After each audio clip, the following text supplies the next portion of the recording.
Hi everyone, Nick and Wendy here from Crimson Medici.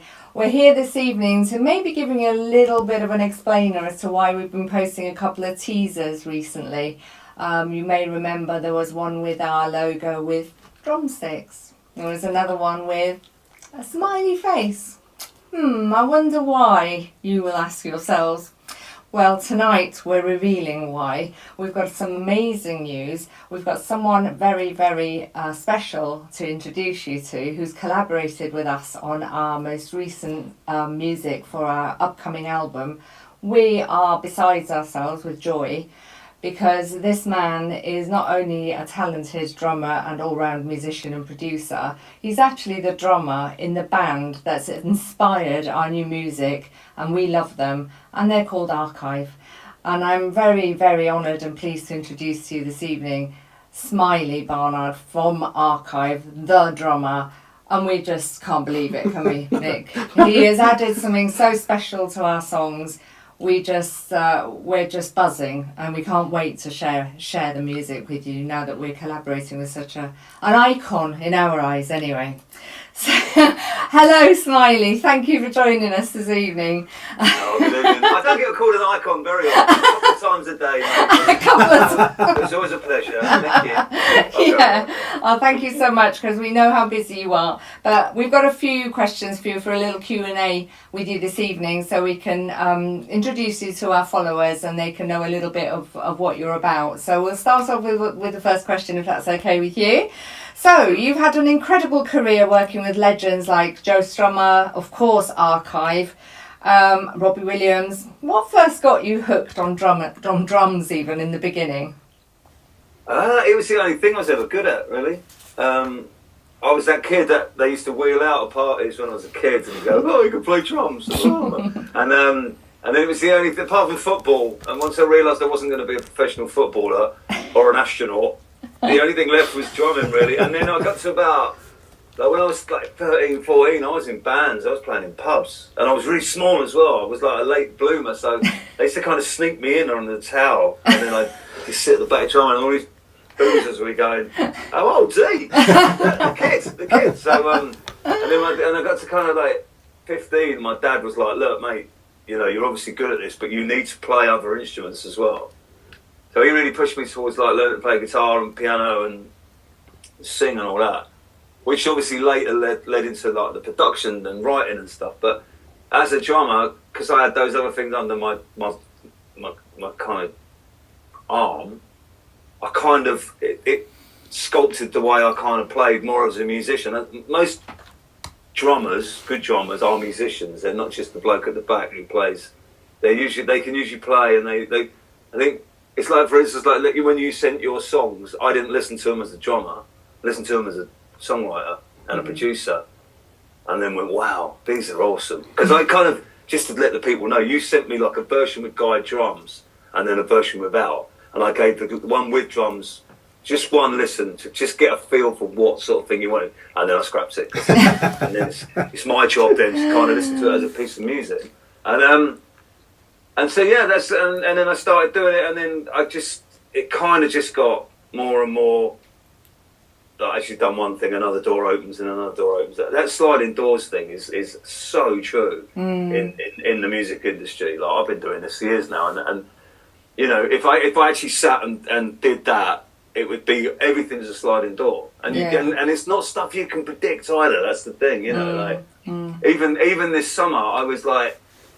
I'd lost the alarm because Mike Peters died, so that was like a really big chunk of my world. And come like the late spring, I was like, oh man, I should have been on tour this summer, you know. And Archive aren't going out until early next year, and I was like, what am I going to do?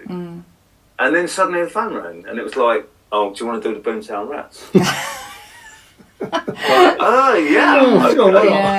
okay. And so like. Literally, bang, one phone call. I was driving as well. I was in the fast lane on the A3. I was like, oh, hi, it's like, you know, it's Pete from the Boomtown Rats. I was like, oh, hi, Pete. Can I call you back in 2 minutes, you know? You just never know, you know. It's like, you do never know what's coming around the corner. And, you know, I think I put one little post up on social media just saying, how easy this online drumming thing is, and how I genuinely think people just assume that to book a drummer, especially at my stature, a drummer who's kind of, you know, a drummer who's known or whatever, you just think it's going to be like thousands of pounds to hire a studio and an engineer and it's time and all that. It's not, man. They're all set up in there. It's like, there you go. Send me a track, I'll do it. I'd send one of yours back within 10 minutes. It's like, don't make it sound that simple. No, we've collaborated a lot. So a couple of the others weren't quite as easy. I told you before the trick I use. I can't give away my inside information. Well, I mean, the next question, you're sort of leading on to it, really. So as a songwriter and producer, as well as a drummer and obviously multi-instrumentalist that you are, how does that shape the way that you approach a project like Crimson Rising and collaborating with musicians like us? Well, it gives you a bigger vision of it. It's not just about the drums. It's not just about it's like you hear the track as a track. By the way, your tracks are awesome, which is such a pleasure because not everything I get sent is awesome. So to get, and I'm 6 in, I think, with you, and I love it. It's like a brilliant. It's already an album in my eyes, and it was so organically easy because it's like it has got a tinge of archive in it, and that's a compliment. And it's this beautiful, the way the songs kind of build gently, and it was just really easy. It was just really organic. I heard it really quickly as well, and I'm like, I know what I'm going to do. Oh, excellent. A lot of it was groove based, you know, you know, as I've explained to you before, I'll listen to the track and then I'll note the bits, the stops maybe, and then I do a track where I just talk to myself before I go and do it, and I tell myself jokes. You know? Like I'll say, there's a chorus coming, put a fill in, and there's a stop coming after 4 beats, you know, blah, blah, blah, blah. And so, but yours was so organic, it's just like, it naturally, I think of the 6 tracks I'd sent back, you pulled me on one, I think. Yeah. And actually said, can you overplay a little bit? Yeah, more feels. But that was because I was just in the groove. I loved this time. And I think sometimes it's like a little bit of like rock paper scissors sometimes, because you are going in blind. And my interpretation, your interpretation is something you've probably had quite a while, and you've got your guide drum. So this is the same with archive. Archive is a bugger to go in and record because Darius has already programmed all these amazing drum beats, and you basically have to try and burst your way through the door. And a number of times I've sat there and I've put this track down on top of the other drums, and I've thought that's great, and he's gone, nah, I think we'll just keep the drum machines. I go, no, I've got this idea. You have to kind of force him out of it, you know. Yeah. A few times I've had to kind of, no, let me do it one more time. I've got another idea, and it's worked. You know? You've convinced him.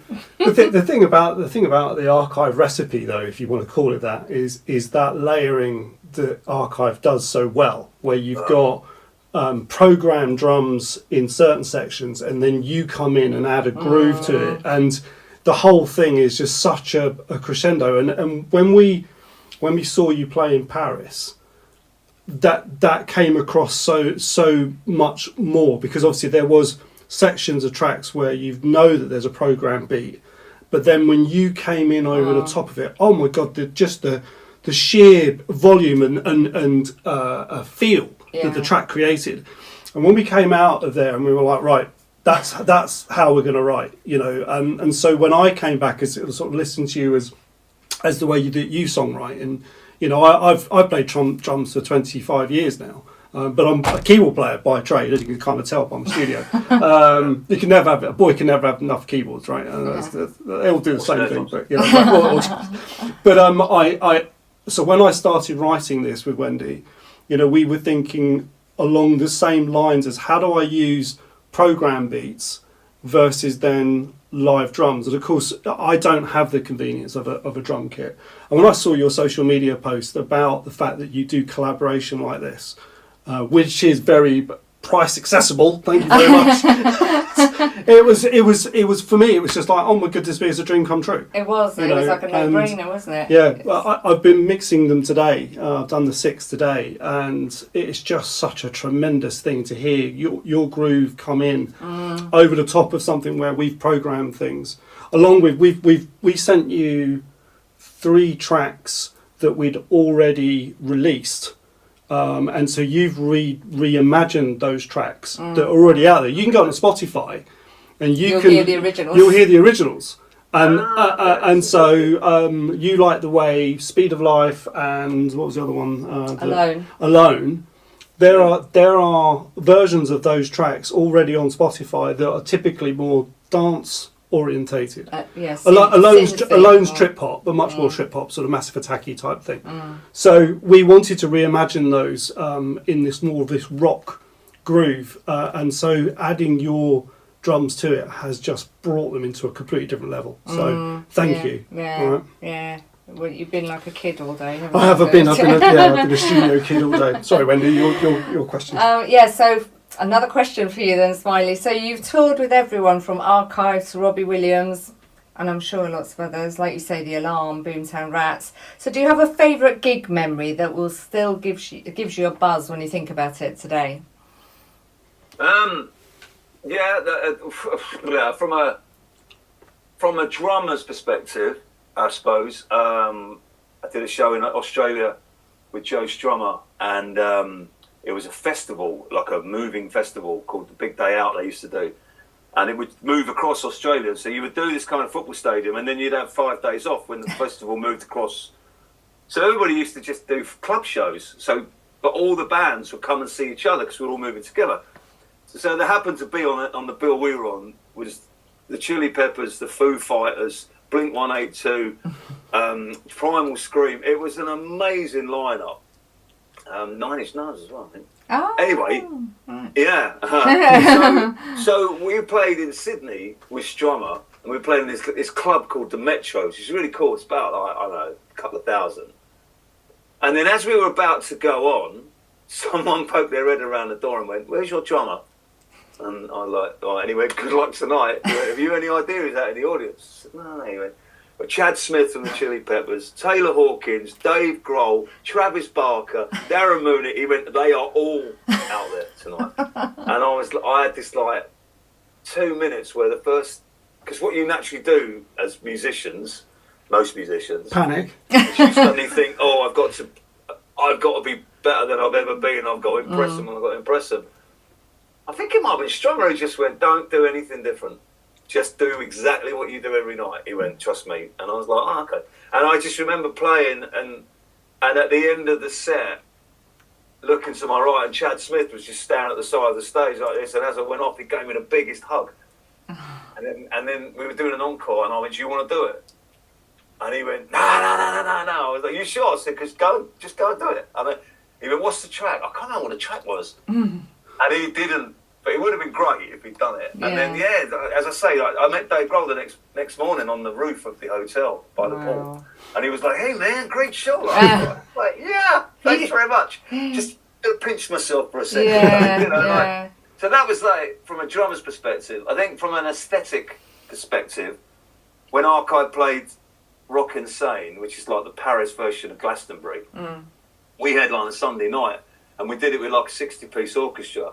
And that's on YouTube, by the way, friends. I remember it started with Controlling Crowds. Everybody knows Archive. It's a big kind of intro, and the orchestra played the intro. Wow! I remember just walking on. I know what we'll be doing tonight. Yeah, what's that? The power. I'll send you the link. Yeah, the power behind me as I walked on, and I had the conductor was right behind me, and I looked to my left, and there's all these people doing this, and it was like, and I'm sitting there waiting to come in, and there's 60,000 people, and there was just that moment where I was like, "Wow, okay, this is as good as it gets." Yeah. And then just at the first, and all the lights went up, and it was just this moment of like, "Wow, this is what I was born to do," and I was just so grateful, and I loved it. I'll send you the link. Please do. We'd love to watch that. Yeah, I've got a little question, like a sideline from that one. And do you have a particular drummer who inspires you? You know, every musician tends. It's like Nick's dad loves Gilmour, for example. You know, and he's based his guitar on his style and done it extremely well. Have you got someone like that in your with drumming? Is there someone that you look up to? I've kind of gone in circles, really. I kind of gone back to front. So when it was the 80s, I was kind of into the obvious, you know, Mel Gaynor from Simple Minds and Mark Brzezicki and all that.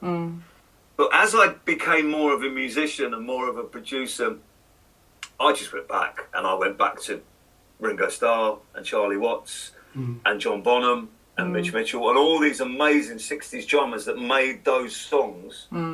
Like, there's absolutely no doubt about it. If you ever meet a musician or a drummer who says Ringo Starr isn't very good, punch him in the face and just walk away, because it's total nonsense. He is the most astonishing drummer because he took the greatest songs ever written and he made them better. Right?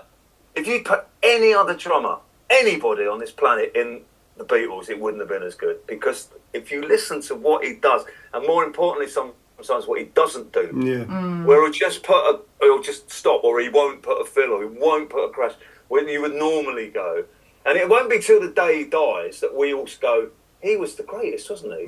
Probably not technically, but then again, you know, I'm not probably technically as good as a lot of people, but I've got feel and groove and an understanding of a song is worth 1,000 times somebody can do a double paradiddle really quick, which personally I don't really care. Yeah. True enough. You know, if all the great drummers, you know, I watched the film The Wrecking Crew the other night, which is all about the 60s session band who played on everything from like the Beach Boys to Simon and Garfunkel, Frank Sinatra, Elvis. There's only about 10 of them, and they played on everything. And I was watching that, and I was watching Hal Blaine, and he like just less is more, like literally playing one beat, and you're just going, wow, if I could come back as somebody when I die, if reincarnation is a thing, I'll come back as Hal Blaine, please. Because I want to play on 5,000 hits. You know, I don't want to be a household name. I want to play on that, and that song that comes on the radio, you go, that's me. Yeah, that'd be amazing. You know, I was fascinated. Well, you've certainly explained why they got rid of Pete Best then. Well, yeah, and Pete Best was a good drummer. I don't get it wrong. You know, he's the ultimate bridesmaid, isn't he? Oh Pete my Best, goodness! You know, he was in the Beatles. Oh you know, God, yeah. But it just goes to show you that it's all about like pieces of jigsaws. You know, it's not just Pete Best. You could say it about anybody. It's interesting at the moment that Oasis are going out with Joey Waronker, right? Joey Waronker is the most unoasis drummer in the world, right? Joey Waronker hits them that hard, right? He's got this gorgeous touch, right? He's like a jazz drummer, but because he's playing in stadiums, the drums sound huge. If you see a clip of him, he's literally tapping them, but he's one of my favourite drummers. But when I heard he was doing it, I was like, you've got to be kidding me, right? But it works, because they sound so musical suddenly. It doesn't sound like a big dirge. It sounds like this glorious kind of, you know, all the guitars are linking in and everything's got a little sway. He's just sitting back. He might as well be horizontal. It's beautiful. Beautiful. I do have one curveball question for him. Curveball. I love your acrylic drums, by the way. So they are acrylic, right? See-through drums, right? Yeah. They sounded beautiful in Paris. They are lovely. When I think Pearl, about 5 years ago, we were going out on another tour. I've been really lucky. I've been with Pearl for donkey's years, and the guy said, it was really sweet. He went, "Do you want a new kit?" I was like, "Oh yeah." and then I asked the lighting guy and just said to him, like, "Have you got like a theme?" And he was like, "Well, yeah, you know, it's kind of white and black and minimalist, metallic." Yeah. And I was like, "Well, look, I could get like a silver kit." I said, "Oh, I could get a see-through one." He was like, "Whoa!" And his eyes lit up. He's like, "It's the lights." He said, "It's like having a mirror." Yeah. You know? So, and the trouble is, in the old days, some of them they used to sound rubbish, but actually mine is beautiful. They sound amazing. And I've got a really great drum tech as well. Right. That helps. And it looks cool. It does look cool. Yeah. So when are Archive touring again? Is this is We that a are- spoiler? Yeah, is there a I think I can spoiler? No, I think I can say this. Or not? Oh, you don't feel you have to. No, If it's a secret, we'll respect that. Well, I in the spring. There you go. In the spring, right? Fair, okay. Well, Smiley, we are so indebted to you for giving up your time to speak to us this evening. Pleasure. And I've got to go because I've got 4 more of your tracks to do. yeah, thanks. we just finally we just want to say we just want to direct our followers to obviously your website, because you are more than just a drummer. That makes you sound like you're just a drummer, and we know you're not. So obviously you've released your own music, you sing as well on these tracks, and so you have your website, which is www.smileysfriends.co.uk. so go along and have a look, have a listen. This man's amazing. I know we keep bigging him up, but he's so worthy of that, believe me. And also his studios, which is www.sunshinecornerstudios.co.uk. Take a look. And there could be something on these websites that will be of very much interest to you. So do look him up. Smiley, thank you so much. We are really grateful. Pleasure. Yeah, really And we appreciate obviously it. will be talking again soon. I look forward to it. All right, listen, thanks Take so much. care. Cheers. Sending me these lovely tracks as Yeah, well. thank you so Thank much. you. Take care. See you later. Bye, Smiley. Take care. Bye-bye. Bye. Bye.